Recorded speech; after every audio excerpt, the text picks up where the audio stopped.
धक्कादायक झेडपी शाळेत चक्क खासगी शाळेतील विद्यार्थी बसवले. अभिजित दिपकेंसमोरच मुलांची कबुली. राजधानी दिल्लीतील जंतर मंतरवर परीक्षा पेपरफुटी संदर्भाने झालेल्या आंदोलनानंतर केंद्रीय शिक्षण मंत्री धर्मेंद्र प्रधान यांना आपला राजीनामा द्यावा लागला. या आंदोलनात सामाजिक कार्यकर्ते सोनम वांगचुक, जेनझी तरुणाई आणि कॉक्रोच जनता पार्टीचे संस्थापक अभिजित दिपके यांनी मोलाचे योगदान दिले. त्यानंतर आता स्कूल ठीक करो मोहीम हाती घेतली आहे. 15 ऑगस्ट रोजी अभिजित दिपके यांनी त्यांच्या हिंगोली जिल्ह्यातील मूळ गावातील जिल्हा परिषद शाळेची पाहणी करून अभियानाची सुरुवात केली.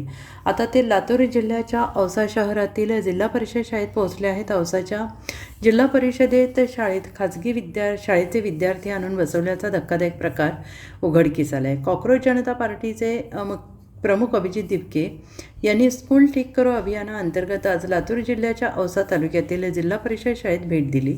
त्यावेळी दिपकेंच्या समोरच विद्यार्थ्यांनी आपण खाजगी शाळेतील असल्याची कबुली दिली. औसा शहरात असलेली जिल्हा परिषद केंद्रीय प्राथमिक शाळा येथे खाजगी शाळा पीपल्स प्रायमरी स्कूलचे विद्यार्थी आढळून आले. स्कूल ठीक करो अभियानाअंतर्गत अभिजित दिपके यांनी सुरू केलेल्या अभियानात ही माहिती आढळून आली. त्यामुळे खरंच जिल्हा परिषद शाळांमधील विद्यार्थी आणि शाळेची दुरावस्था झाली आहे हे चित्र समोर आले.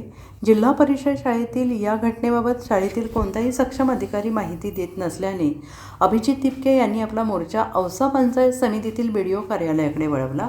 दरम्यान एका आठवड्याच्या आत औसाचे गैरहजर असलेले BDO आणि संबंधित शाळेचे मुख्याध्यापक यांच्यावर कारवाई न झाल्यास आंदोलनाचा इशारा अभिजित दिपके यांच्याकडून देण्यात आलेला आहे. येथील मतदारसंघाचे आमदार भाजप नेते अभिमन्यू पवार आहेत. त्यामुळे आता अभिमन्यू पवार हे देखील याबाबत काही ठोस भूमिका घेतात का हे पाहावं लागेल.